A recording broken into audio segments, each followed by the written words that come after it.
À Kerguelen, on a une situation assez contrastée entre la partie est de l'île et la partie ouest. On peut dire que la partie ouest de l'île, pour le moment, est assez préservée des changements à la fois climatiques et en termes de biodiversité. En revanche, la partie est, sur cette partie est où on observe une élévation des températures en moyenne, une baisse des précipitations marquée depuis le début des années, milieu des années 90.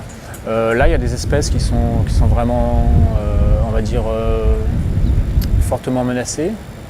Très clairement, les conditions climatiques ne sont plus très favorables à ces espèces-là, et en plus s'ajoute la compétition avec les espèces introduites qui devient de plus en plus rude.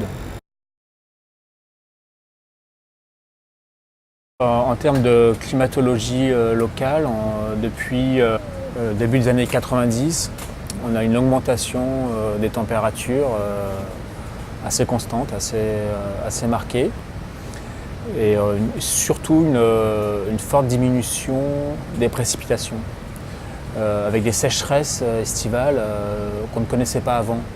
Des années 90 jusqu'en 2010, on avait vraiment des précipitations de l'ordre de la moitié de ce qui était connu habituellement, quoi.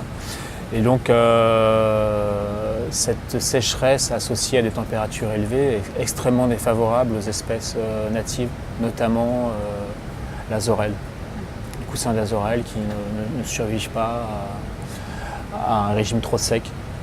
Et il y a un effet indirect également, c'est que ces conditions sont favorables pour les espèces introduites qui vont rentrer en compétition avec les espèces natives. Alors par exemple, les graminées ont eu une dispersion qui a explosé depuis que les températures ont atteint un seuil qui permet une reproduction par graines de ces plantes. Et les graminées introduites forment des couvertures végétales qui sont complètement fermées au bout d'un moment, qui ne laissent plus de possibilité de croissance aux autres plantes.